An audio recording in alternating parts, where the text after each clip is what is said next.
Assalamualaikum warahmatullahi wabarakatuh. My name is Afifah. I'm from University of Indraprasta Pgri.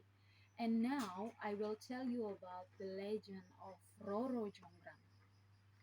Once upon a time, there were two of the ancient Hindu kingdoms, Pengging and Prambanan.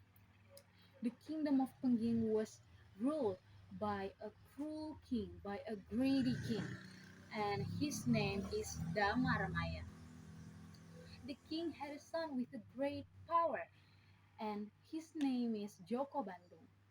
On the other side, there was a peaceful kingdom, and it was Prambanan.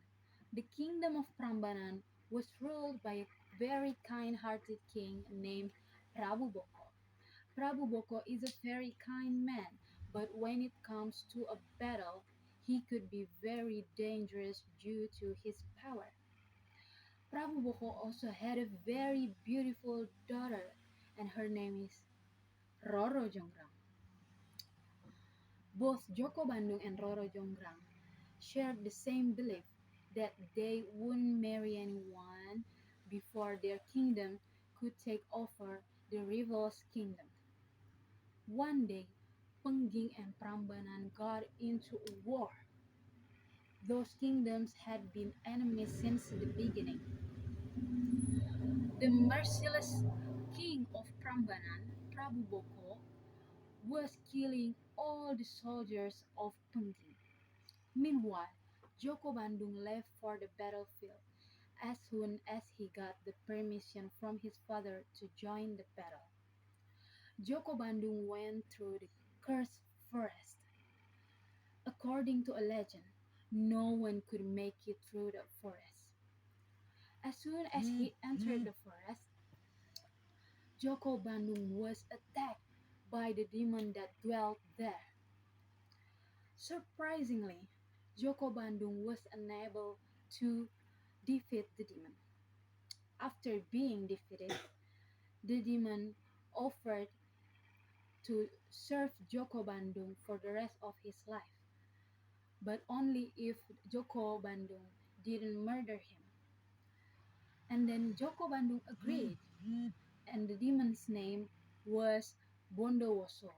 And now Joko Bandung was not only the prince of Pengging, but he was the greatest, the unbeaten Bandung Bondowoso. As soon as he entered the battlefield, Bandung Bondowoso vanquished all his enemies. He was killing his enemies, including the king of Prambanan, Prabu Boko, who died at his hands. Right after his victory over the kingdom, Bondowoso went to the Prambanan. There, he met a very beautiful lady, which was Roro Jonggrang. He immediately fell in love with her at the first sight. He asked her to marry him. Roro Jonggrang was considering how to reject the man's proposal, since she didn't want to marry the man who killed her father. After considering, Roro Jonggrang came with a great idea. She said to Bandung Bondowoso, "If you really wanted to marry me, build 1,000 temples in a single night." Roro Jonggrang thought that it was impossible to accomplish, but surprisingly, Bandung Bondowoso accepted her request. As soon as the night came, Bondowoso summoned all his dark army to help him build the temple. Each temple were being built fastly. Roro Jonggrang, who saw it all, felt anxious. She was considering again about the way to destroy Bondowoso's camp. And then again, Roro Jonggrang came up with a great idea.